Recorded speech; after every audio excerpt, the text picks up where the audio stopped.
I've been talking since Donald Trump was inaugurated that as much as we have to cover the scandal of the presidency and the embarrassment of the presidency and the farcical nature of the presidency, we also have to keep our eye on the things that are done under the cover of that scandal and embarrassment and farce. And we've talked about the extremist reactionary judges that have been installed, likely to impact the judiciary for a very long time after Donald Trump is gone.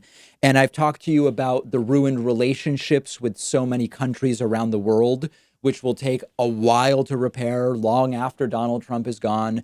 We've talked about the environmental deregulation that's been done by Donald Trump and Republicans, allowing more pollution and more destruction of the planet and dirtier water and more and more lax food safety standards. And I have that type of news for you today, which is that the United States conducted a record-setting number of bomb drops over Afghanistan in 2019. What? How didn't we hear about this? What happened? How is this possible? It is. The Air Force's Central Command published the numbers. 7,423 bombs, 7,423 bombs were dropped on Afghanistan last year. That's the highest number in more than a decade. Supposedly, we weren't really in that war anymore. Remember, you have to go back to 2011 for a higher number of bombs dropped on Afghanistan. And at that time, we did think that we were at least sort of at war there. So on the one hand, publicly, Donald Trump has said he's open to reducing troops in Afghanistan, ending wars, all of that stuff.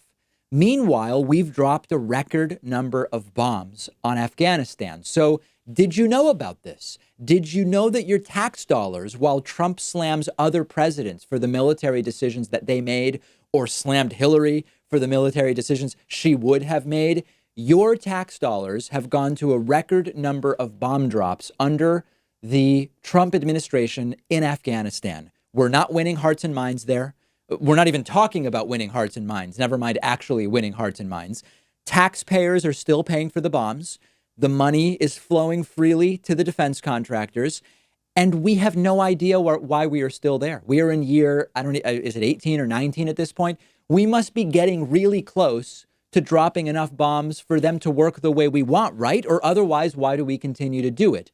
It's a really good thing that warmonger Hillary Clinton didn't get into office. And quite frankly, I'm sort of saying that as a satire, because this might be identical under Hillary.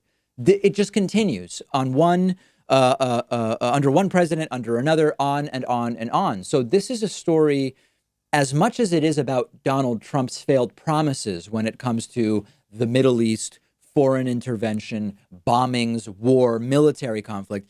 This is also a story about the military industrial complex, about as much as it is about our foreign policy. And that needs to be mentioned. What have these bombs achieved for us? If we had dropped 4,000 bombs last year in Afghanistan instead of nearly 8,000, would things be different? Would we be less safe? We know that there are defense contractors that would have less money, but we would, because of not spending that money and spreading that military sort of approach, or the use of the military that Donald Trump claimed he would actually reel back in, it still is being alleged that it made sense to abandon the Kurds in northern Syria, right? Because, hey, Trump promised he would get us out of places and he would scale back and all this stuff. We are told that abandoning the Kurds made sense for those reasons, but yet we are dropping a record number of bombs in Afghanistan. And it just goes on with no end and no point and no conclusion in sight. So step one is knowing about this. And I know a lot of people in our audience didn't know about this. I think we mentioned it briefly in December when there were preliminary numbers about bombs dropped in Afghanistan. We now have the final numbers, and it is absolutely sickening what is going on. I would be shocked if any significant portion of our audience was even aware of this. And that's part of how it continues. Important to know that.